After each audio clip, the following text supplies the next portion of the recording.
Okay, can you guys see that? Good. Yes. Okay, Yep. awesome. Well, today is Heart of the Customer. And so last week we went through with Taylor Smith. You should have heard start with the problem. And he gave us a tool of the opportunity map and kind of walk through the fact that the struggle is ripe for innovation, right? So we have to get past people's just general needs and into like the real struggle that they're having in order to solve real problems.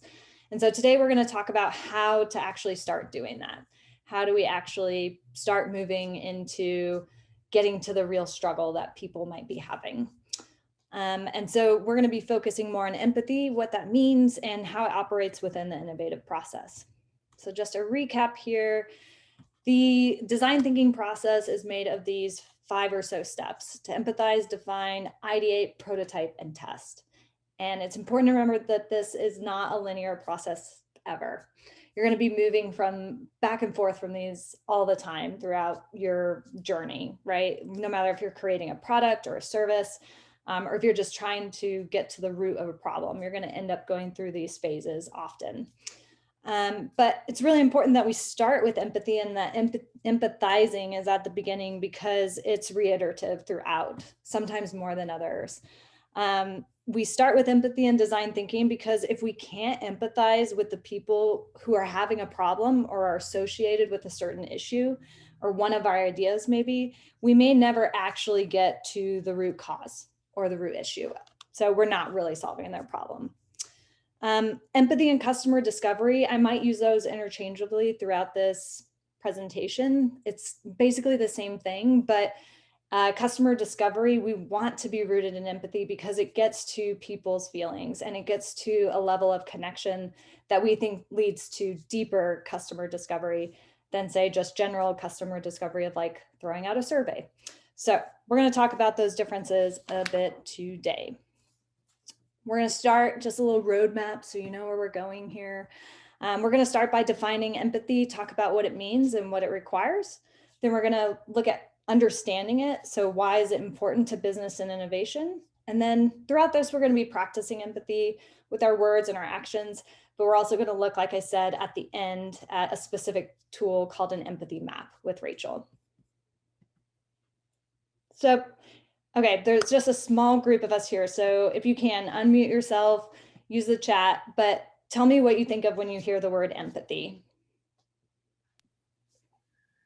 It's just feeling for someone else. Good. Feeling for someone else. Anyone else? Being in someone else's shoes or trying to be. Awesome. Putting yourself in someone else's shoes. Any other just initial thoughts? Maybe what does it feel like when someone empathizes with you?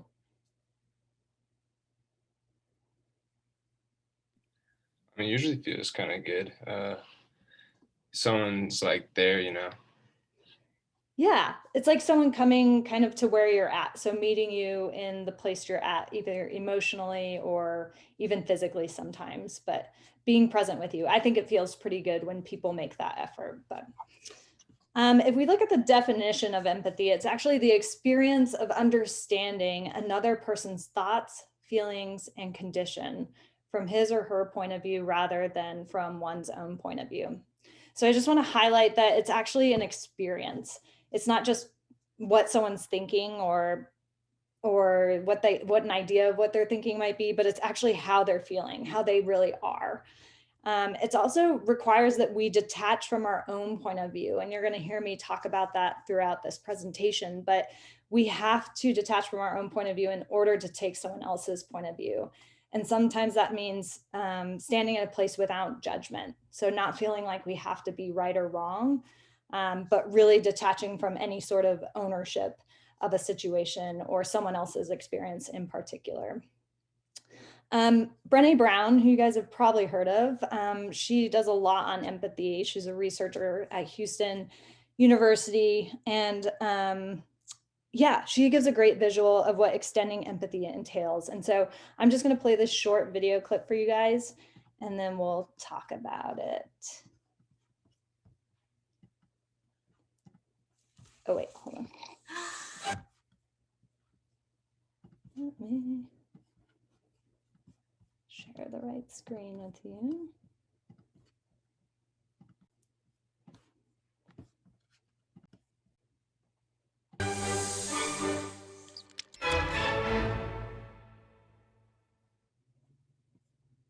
So what is empathy, and why is it very different than sympathy? Empathy fuels connection. Sympathy drives disconnection. Empathy, it's very interesting. Teresa Wiseman is a nursing scholar who studied professions, very diverse professions where empathy is relevant, and came up with 4 qualities of empathy. Perspective taking, the ability to take the perspective of another person or recognize their perspective as their truth. Staying out of judgment, not easy when you enjoy it as much as most of us do. Recognizing emotion in other people and then communicating that. Empathy is feeling with people. And to me, I always think of empathy as this kind of sacred space when someone's kind of in a deep hole and they shout out from the bottom and they say, I'm stuck, it's dark, I'm overwhelmed. And then we look and we say, hey, you climb down. I know what it's like down here, and you're not alone. Sympathy is, ooh, it's bad, no, you want a sandwich? Empathy is a choice, and it's a vulnerable choice, because in order to connect with you, I have to connect with something in myself that knows that feeling. Rarely, if ever, does an empathic response begin with "at least." Yeah. And we do it all the time. Because you know what? Someone just shared something with us that's incredibly painful, and we're trying to silver lining it. I don't think that's a verb, but I'm using it as one. We're trying to put the silver lining around it. So, I had a miscarriage. Oh, at least you know you can get pregnant. I think my marriage is falling apart. At least you have a marriage.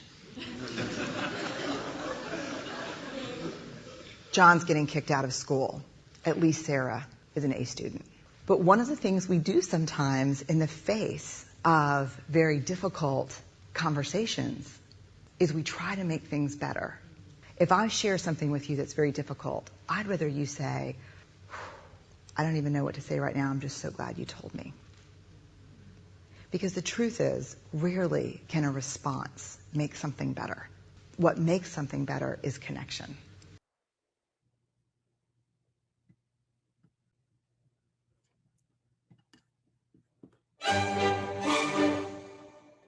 Sorry, one second. Close that.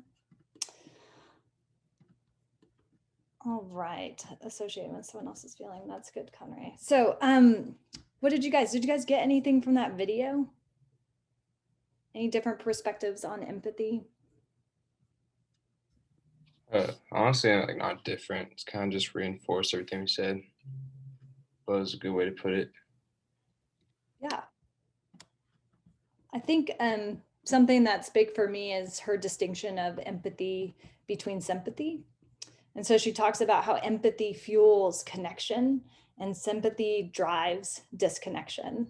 And so that's something to remember as you just engage with other people, right? It's sometimes our initial response is actually sympathy, to feel sad or sorry for, to attach an emotion to what someone else is feeling or experiencing. But really, the idea of empathy is just connecting with that person or getting onto the level, finding something in you that can connect with where they're at or where they've been. So just something to keep in mind as we keep moving forward. I think another key point is that empathy is connected to vulnerability. So vulnerability has to be in how we listen to someone, being willing to listen in a way that's an active listening role. That's vulnerability on your end. And then as someone who shares with someone else, that's being extremely vulnerable, right? Being willing to open up on a level that you can share and not feel like someone's going to judge you. And I think that takes practice. I think society has trained us really well to not be naturally vulnerable. But when you can get people to be vulnerable with you, there's really good insights that you can start gathering, especially when we start connecting this to innovation. And so we're going to just take a minute, and there's only a few of us. I'm going to put us in breakout rooms, but I want you to write this down. If you could. Think of one important event in your life that has gotten you to where you are today. So think of one important event that has gotten you where you are today.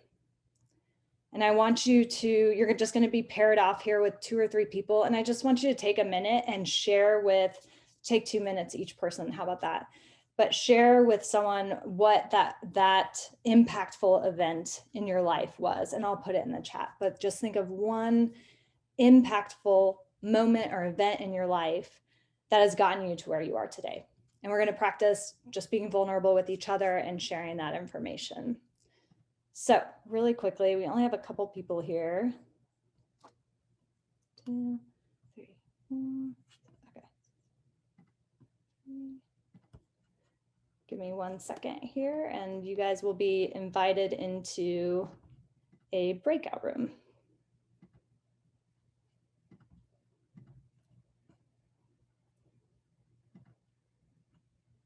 Sorry, it's just taking me a minute here.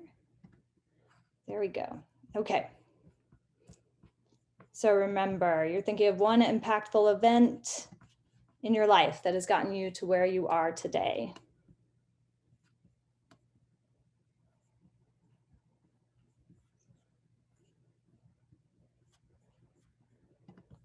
Layla, did you get an invite down there?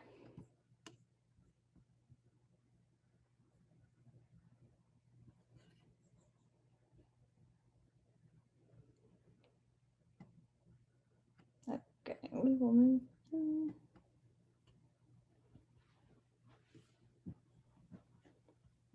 Hey guys.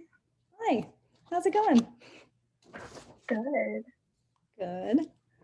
How many were y'all expecting? Say what? How many were y'all expecting? Well, there were like 20 signed up. So yeah, this is like the smallest number we've had. I think they heard I was presenting. Yeah, dude, that's totally gotta be it. Yeah, right? I mean, everyone's like, "Ooh, how good are the other ones?" I told Stacy, I think a lot of students are choosing to do the fast track, or more students are choosing to do the fast track. Yeah, but it's awesome that you guys are here. I feel so special. Yeah, I wasn't gonna miss it. Are you at the hub, Shane? I am at the hub. What? Look, I took over this office. Nice. Office space. I'm gonna try to. I told her we need to make a couch, like a couch out of the I2L boxes. Oh my You know, God. like groovy inflatable furniture, but like I2L boxes. We gotta get rid of that. Yeah, what are we gonna do with this? I had a lady, I've given away 3 of them this week. Not like giving away. A lady came and got 2 more for the Sam's Club thing, and then another lady came and borrowed one for a prototyping like situation because she's trying to order something similar. Very nice. She's gonna bring it back though. I Yeah. gave her a Heartland Challenge one too. Awesome. Hi. Okay, I'm gonna give him like 1 more minute here, so we can. You're doing a great job. Oh, Yeah, you are. Y'all are doing awesome. Stacy, Yeah. Stacy. Hi. Stacy, quick question though. Yeah. Should maybe we could just break them back out into their groups for, I'm just trying to think of for the map, empathy map. instead of singling one of them out now. I feel Yeah, like I think that's people- good. It feels kind of weird, like, yeah, let's do that. I'll just keep Or if- these groups and then we can just totally, I can set them up too while you're talking, so. Okay, hopefully that will work. It'll work. It'll totally work. Okay. We just want them to like experience it, right? I mean, it doesn't have Right. to be, and you can tell them the different scenarios that they can use it in, so it'll be good. Okay. Okay, I'm going to, Yeah, she does.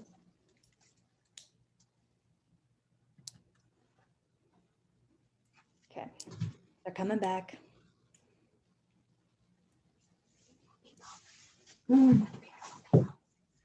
Beautiful people.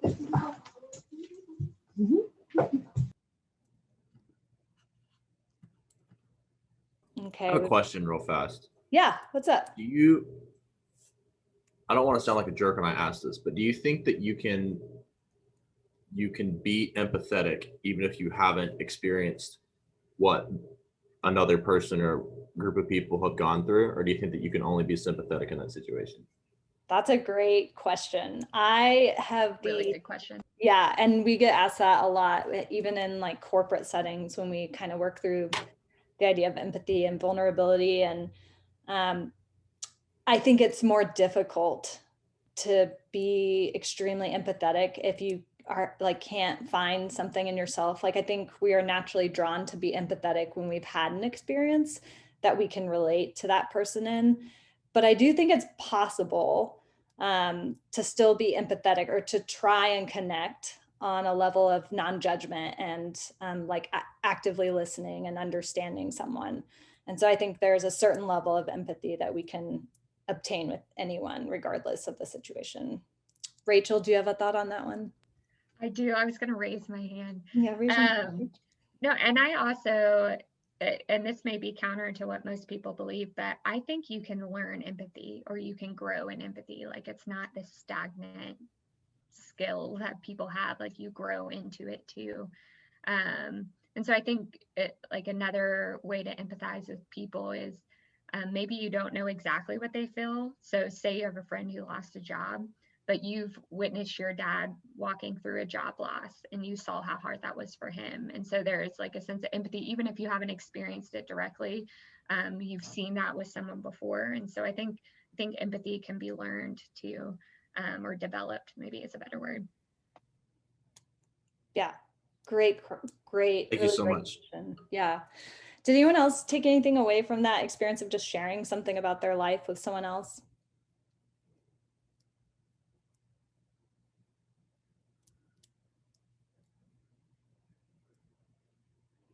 I'll fill in. What I think happens in being able to share in these situations, it can feel a little awkward when you don't know someone, right? We know, Rachel and I do this stuff all the time. It's awkward in person and it can be awkward on Zoom, but it's really interesting when you give people the chance to sit and just listen and to not speak and to hear someone else's story, right? That's really powerful. Just eye contact, we're going to talk about that in a minute. The idea of being able to share something with someone else is like we're talking about, is practicing both vulnerability and practicing empathy. And so hopefully that was an experience where you just had a little taste of practicing it. And that's something you can do with people in your life, right? Paying attention to them in that way. I'm going to share my screen again. We're going to keep moving on. Hopefully you guys can see that. But the specifics, right? So this is great. How do we start practicing empathy? It's a mnemonic for empathy. I think it's helped me in the past, but E is for eye contact. So remembering to make eye contact with people. M is for muscles of facial expression, right? We can watch what other people are doing. We can control our own faces and how we respond. I don't know about you, but sometimes I've shared something and someone gives like a grimace and then I'm like, oh, I don't know if I want to share any more with them, right? So just watching and understanding your own facial expression. P is for posture, both your own and watching other people's body language. A is for affect. T is for tone of voice. H is for hearing the whole person. And by that, I mean active listening like we're talking about. And Rachel's going to get into understanding feelings later. When we're listening. So listening for more around what people are feeling, not just what they're telling you or what they're doing or what you observe. And then Y is for your response, right? You can shut something down really quickly. Is not saying like, well, that's not a good idea, or like, well, why do you feel that way? Kind of like the video portrayed, like, I have an answer. It's sitting with someone and really listening and responding in a way that encourages understanding and perspective taking. So if we're going to take someone's perspective, we really have to hear them out and listen to them. We also, like we were talking about, Conray, with your question, really trying to recognize an emotion in yourself and identify a feeling that you could identify in someone else. And sometimes that takes asking a question and saying, it sounds like you're feeling sad, right? And that could be your response as a question of the feeling that you're sensing, even if you haven't felt it yourself. Yeah, so those are just some specifics. I think it's a good mnemonic if you want to think about it as you're interacting with people. It's helped me kind of practice empathy. So how do empathy and innovation work together? Where does it fit within innovation? Well, here's a super cool Venn diagram that we use a ton at the Office of Entrepreneurship and Innovation and through the Macmillan studio. But there's 3 circles here: customer desirability, business viability, and technical feasibility. So technical feasibility is a product or a solution that you could create using skills, right? It's technology that you can acquire, and you're asking yourself basically in this bubble, can we do this? Are we capable of this? If you move on to business viability in this right-hand corner, you're basically asking the question, can we make enough money doing this? Is this something that could survive in the market? Could it sustain profits over time? So it's getting down to that nitty-gritty of like, is this scalable? Is this doable in terms of finances, return on investment? Customer desirability is really where empathy plays. And it's because you've got to find out if people want the service and need the service. So you need to find out, does the product reach the true need of the customer? Does the customer really want what you are providing? Now, with human-centered design, we start with that. We start with empathy and customer desirability, because if we empathize with people, we think that we can really figure out what people want. Now that sounds like the simple solution, right? So just empathize with people and you'll figure out what they want. But the reality that is actually super, super hard.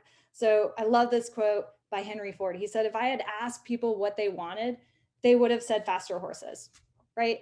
People don't know what they want. People weren't saying, I want a car. But so Henry couldn't have gotten there if he had just asked them what they wanted. He observed what he felt they needed. He observed what they were missing in their lives. And so just think about that. It's not just the simple question. And again, we're going to get to this with empathy mapping, but it's not just saying, what do you want? And trying to get a direct answer. It's really looking at a lot of pieces of information and trying to get the insights that direct you to what a customer desires, needs, and wants. So this is actually super difficult. These are my reasons why I think it's difficult. Other people might have different reasons, but I like to be right. It's hard to stay in a place of empathy and curiosity if you think you're right. So a lot of times we come to the table with a project or an idea and we already think we have the solution, right? So if we aren't willing to go ask people and get feedback or even talk to them beforehand to hear that maybe what we're thinking might be wrong or going the wrong direction, that can make this work really hard if we're not willing to do that. I like to be right, so that's difficult for me. I really like shiny objects and ideas. I'm the person who's like, I'm a designer at heart. So I'm like, show me something beautiful from the get-go, right?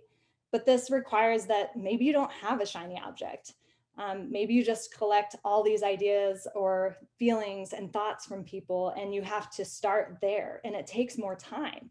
So we have to practice being patient and in this place of curiosity. And I think that's really hard. I also think it's our nature to want to fix things. So as we hear a problem, we could come up with a 1,000 ideas on the spot as a group for how to fix it without necessarily getting to the root of the problem or talking to the people who are having the problem. And so even though we prefer to fix things and might have something that works, it still might not work the best. And so I think that's hard. I think it's hard to not jump into fixing things and just being solution oriented, right? So how do we be an empathizer within innovation? There are 3 things I think are key to this, and there are 3 practices. So I'd love for you to write these down. Observe, engage, and immerse. If you're really paying attention, you'll notice that this is actually a little acronym for OEI, our Office of Entrepreneurship and Innovation.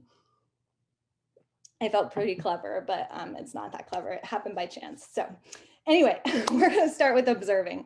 So when we observe, it's basically just collecting as much information as you can by getting outside of your seat, your room, your office, by not sitting just behind your computer and reading 1,000 different articles about the people who you're trying to create a problem or a product for. It's actually going and watching with your eyes open. When you observe, I would encourage you to write down everything. anything. It doesn't matter what it is. Anything you see, anything you smell, like anything. It can be anything because you never know where that's going to lead you.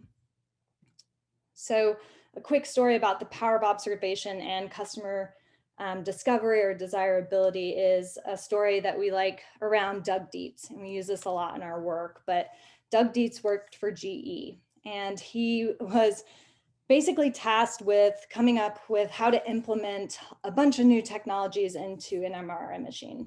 How many of you have been in an MRI machine? Anyone? Yeah, Conrad? No. I have, and they are pretty claustrophobic. They're really loud, and they can be really intimidating and scary, even as an adult. Well, Doug Dietz designs this, right? He solves the problem that his company gave him. He creates this awesome piece of technology. It's beautiful, it's shiny, looks great. And he's like, I'm gonna go watch this. I'm gonna go see this in action. So he goes down and he's waiting for the patient to come. And it turns out that it's this little girl, right? And she just starts bawling. She's frantic. She can't control herself. And of course, Doug's starting to be like, something's wrong here. This isn't good. Well, they can't get the girl to calm down. And so the nurse has to call the anesthesiologist. The anesthesiologist ends up putting the girl under. This pushes back appointment times.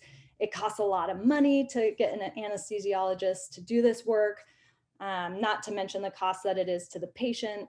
And so Doug, in watching this, is like kind of horrified. He's like, oh my gosh, like I've never seen this. I didn't realize this is what's happening.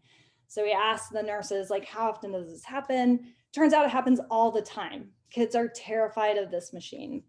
And so Doug starts realizing, man, I might have solved the wrong problem. I solved the problem of technology, but really young patients need a way to get through the MRI experience calmly. So that an anesthesiologist or anesthesia is not needed and a repeat visit isn't required. So he's kind of on this new problem now. He had to pivot completely. And he goes back to the drawing board. He ends up going to a design school, a lot of different pieces to this story, but he ends up designing some cool solutions with a team of people where basically they turn this into an experience for children. So they put all these decals on the MRI machines and they create a submarine, they create the ship, a rocket ship, right? And actually nurses and doctors read a script to the patients as they go through this experience. And so, if there's like loud noises, it could be a pirate shooting a bomb at them or whatever, So it's a really cool experience. And Doug ends up at the end of this feeling super accomplished when he goes to observe this in action now with this added feature. And the child who is going through ends up saying, like, Mom, when can we do this again? So that's like his winning moment, right? So I tell you the story because the importance of observation is huge. First off, if Doug had not observed this, he wouldn't have come up with the solution, which ended up saving the hospital a lot of money. It ends up saving families multiple visits. He solved multiple problems with one solution. Also through observation though, you have to ask, and I think Doug would say this in his own words, right? But what if he had gone before and observed the current MRI machines before he even implemented new technology, right? What if he had seen that problem? This design could have been completely different from the get-go. And maybe there would have been more money to spend to make it an even more incredible experience, right? So the power of observation is huge.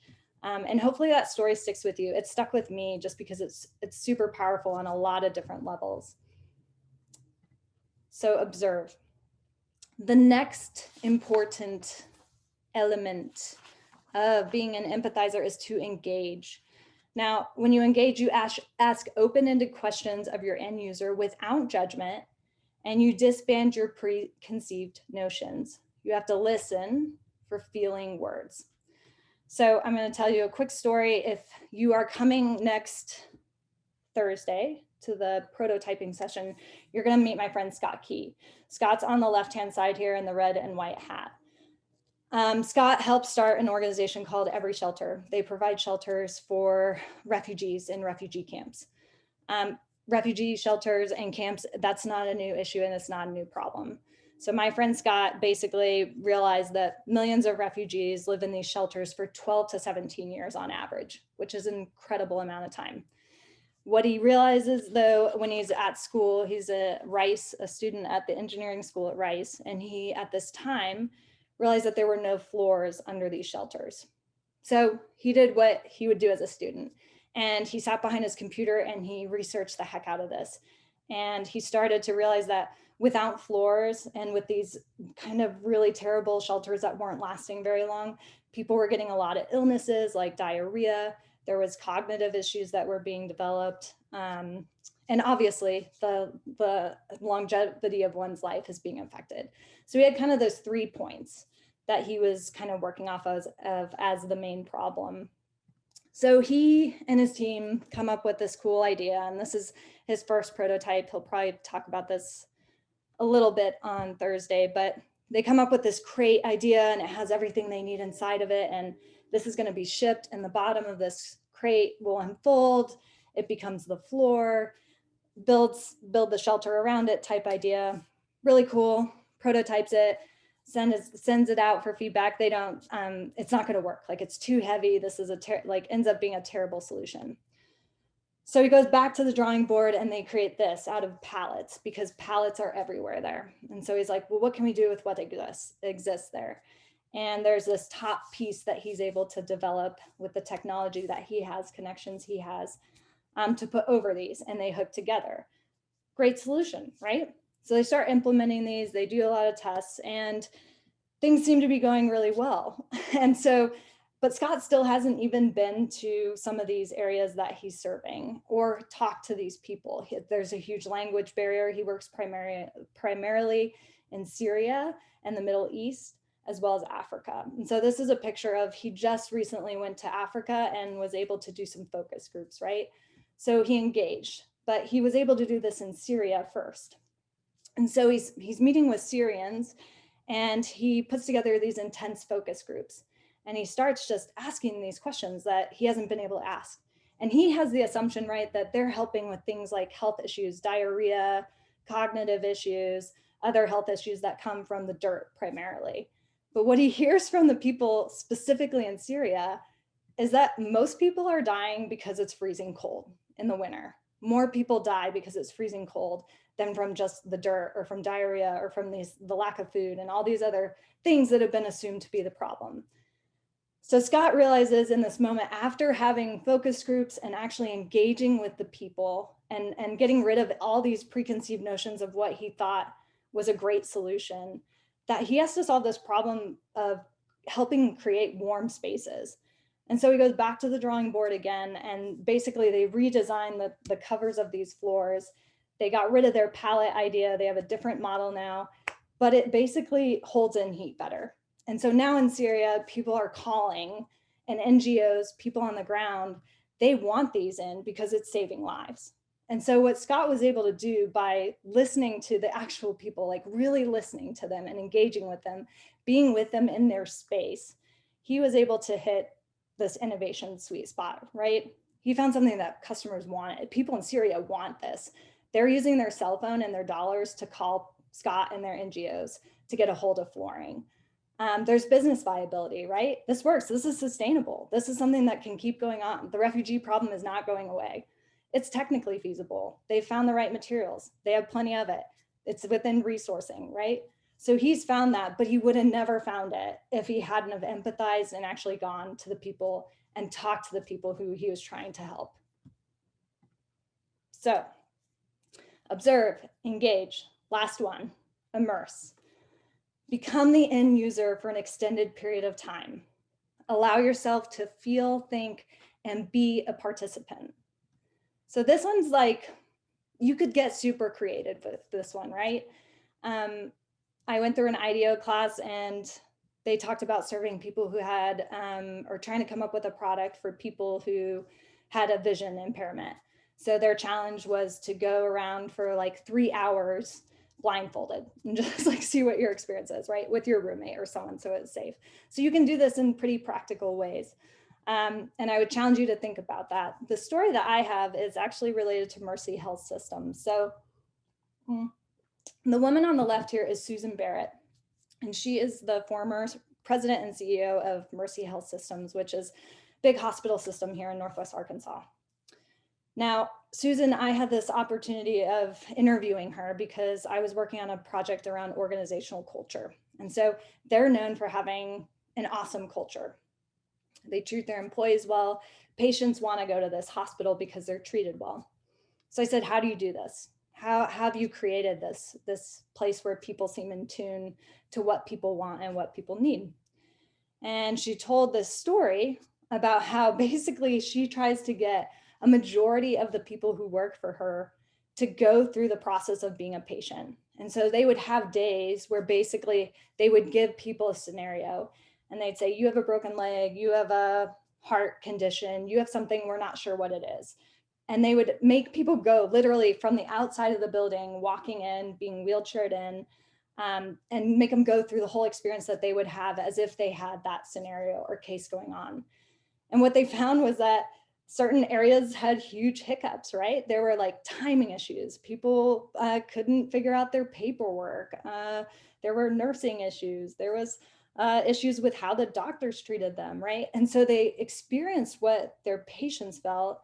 And what they were able to do was collect that information, and Susan and her team would then collect all of that and say, how can we change what we're doing? Like, we don't want our patients to be experiencing this. And so if there's a way for you to immerse yourself in an experience that one of the people you're serving or the problem that you're trying to solve, you can gain a lot of insight that you wouldn't have. And when we go back to empathy, it creates places where you can empathize with people where maybe you wouldn't have seen to empathize with them before. So those are my 3 key things: observe, engage, immerse.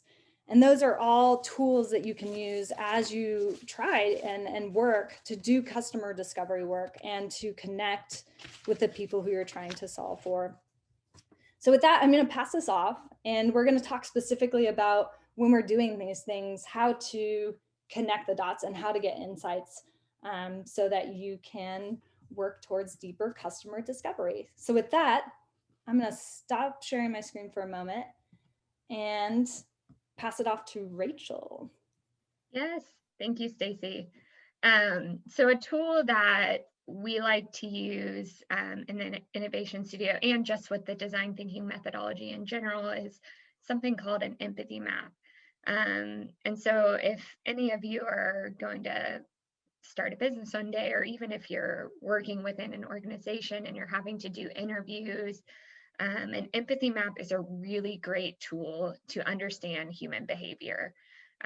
Because instead of asking typical interview questions like, how many times a day do you shop at Walmart, or how many times a week do you shop at Walmart? You're really asking more of the human behavior questions. And so actually, I will really quickly, well, Stacy, actually, can you share your screen again so I can kind of walk through this, what an empathy map looks like? And I highly recommend for you to draw this somewhere so you have it, because especially if you're taking Innovation Toolkit, if you're in the studio, this is going to be a great tool for you as you do customer discovery and just life skills in general. But yeah, and it's also, I dropped a PDF document with this in the chat, so you could also. Oh, perfect. Yeah, so you guys have it. So if you notice, it's broken up into 4 quadrants. When you're talking to someone, you're specifically looking for these 4 things, and you're asking further questions about these 4 things. What that person says, what they say to other people, what they think, what are they feeling, and what are they doing. And the says may seem kind of weird, like how do I ask someone what they say? But that actually is a really important one, because sometimes what people say does not match with what they do.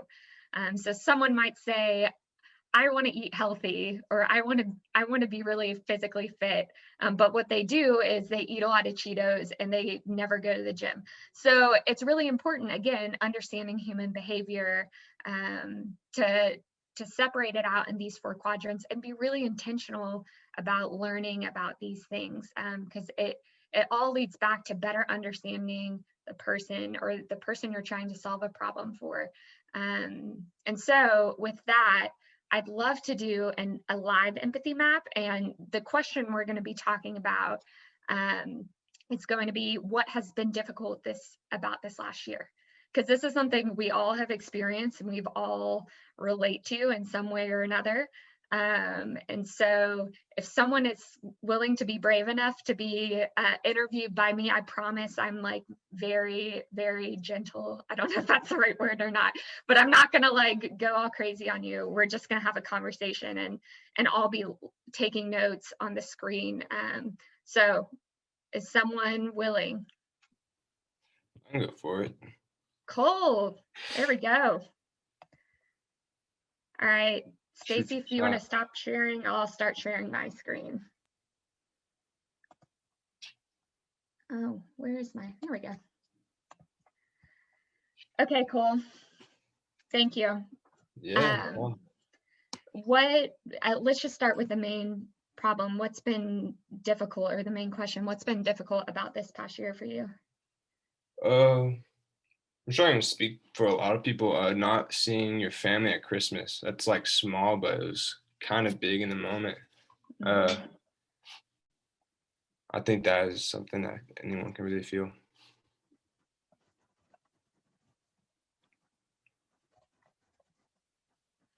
And with that, like what has like the pattern of your last year looked like? So you haven't been able to see family. Are you able to see your immediate family at all? Oh yeah, I got immediate family. I got a dog during Corona, so he keeps me company.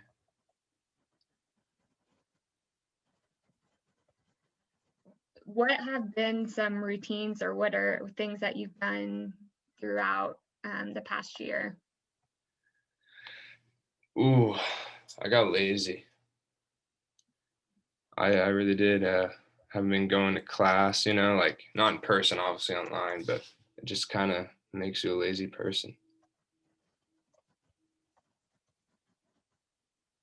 And I guess with that, and trust me, Cole, I have to, so you're not alone. But what has been the overwhelming feeling that you felt? So not, and wow, look at my spelling, it's just really bad. What has been the overwhelming feelings that you felt over this past year, when you think about the fact that you haven't been able to see your family, maybe reflecting on not going to class, like what are the feelings that are associated with that? Or what's the general feeling for last year? I'd say sad, right? But like still, it's like we're doing it for the greater good. So I've never been mad at it, but it sucks. Can I say that? That's a feeling, right? Yeah. Cool. It's a feeling. I'll put it in the feelings. What else? I mean, besides feeling sad. Oh, I mean, there was obviously good and bad times. Last year was a great year for me. It was just COVID. Are we talking about just family? Not being able to see No, family? it can be anything. So last year was a great year for you. So to explain more about that. Yeah. Well, I lost my scholarship the year before, and then I got it back through just hard work and grades. I guess it was a year of a lot of personal achievements. Mm.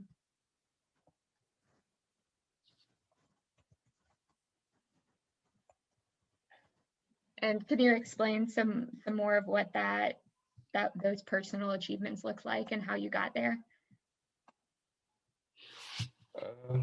Yeah.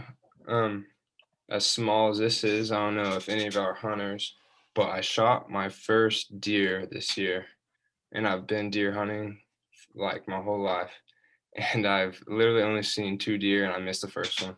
So that's a big win. Yeah. And what about relationships with friends over this past year? Honestly, I feel like they've grown. We're all in this together. and no one's really mad at anyone for not hanging out, but it gives us a lot of time to talk on the phone, even catch up, you know. Have you had, like, are there new patterns that you've adapted or started to do with your friends since COVID hit? Maybe an increase in alcohol intake. I think a lot of people probably would say that. I think there's been some studies.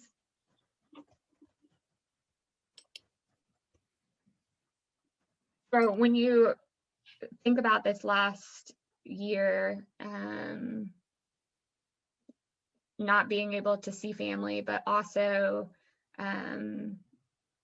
you've had positives, getting your scholarship back, shooting your first year.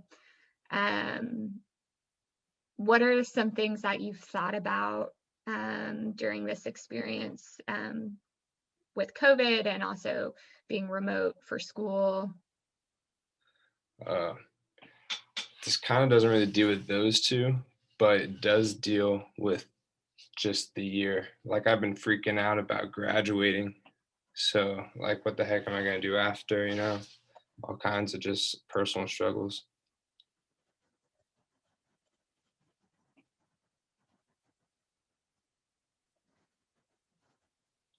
Have you felt like you haven't been able to find as many opportunities because of, I don't know, maybe the career fairs that you thought were going to happen weren't, or? Yeah, I'd say that, like, obviously that's a thing, but then again, like, everyone's kind of in the same boat, so I can't really complain about it right now. But, like, you know, if I could choose to, you know, there not to be a 2020, I would definitely say yes. It was really hard to get a job right now.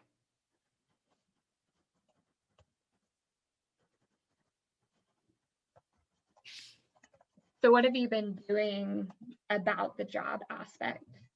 Like, are there things that you're actively doing or trying to do that in that regard for post-grad? Honestly, it's gotten, like, I got one more semester left. Right now, I don't have a job. I'm just focusing on grades, finishing strong. Are you looking towards jobs? Are you doing any type Yes. of job searching? Yeah, and I've talked to a lot of people. I want to be a sales rep for a few years, so I've talked to a few, like, technology, pharmaceutical type companies. Have you been, like, searching at all online for stuff like that? Mildly. So, when you think about the future and just getting ready to graduate and with a market that's just, you know, you're unsure of what's going to happen, what do you feel when you think about that? nervous, but kind of also courageous. Like, I'm just taking the next step in my life. I think it's scary for anyone. But yeah, definitely pretty nervous. Yeah, I like that you said courageous. I think anyone who is graduating after this past year should feel very courageous. What have you told people when you've talked about looking for your job or just the job search in general, or thinking about post-grad? Shoot. Honestly, it scares the heck out of me, and I honestly don't talk about it too much. But I do tell people all the time that I'm spooked.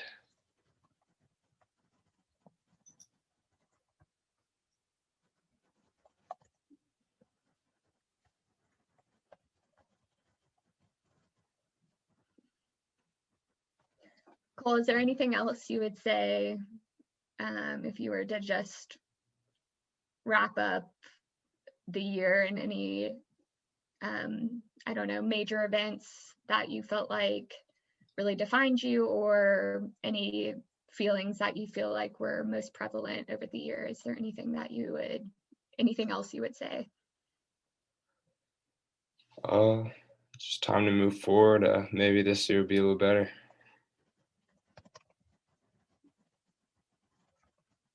Awesome. Thank you so much, Cole.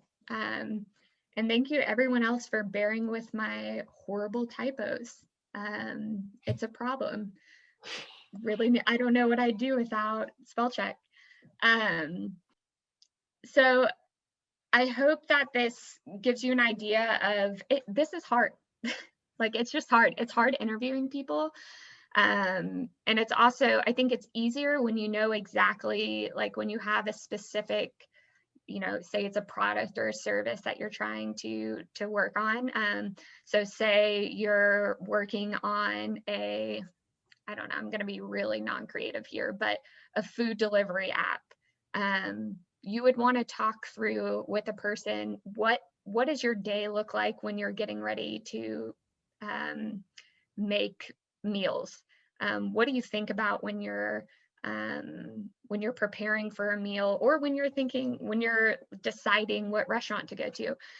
So I think sometimes that aspect makes it easier, but I just wanted to show you all what this categorization would look like. And again, the reason, and one of the biggest quadrants that I look to is the feelings, because you can really understand what people may need based off of what they're feeling. And so again, I just wanted to give you an example of how you can use this tool in your interviewing to try to dig deeper into certain aspects. Like with Cole and I, we started talking because recognizing that the job search was a potential area or a potential opportunity to dig deeper. And you can figure out based on who you're interviewing and why you're interviewing, you can figure out pain points within your user base. And so we were able to determine with Cole that the job search is a pain point. And truthfully, I think probably for most people graduating right now, that's a big pain point. And so there's a potential opportunity for a solution in that. So with that, do you all have any questions on an empathy map and what that looks like practically? Or any questions at all?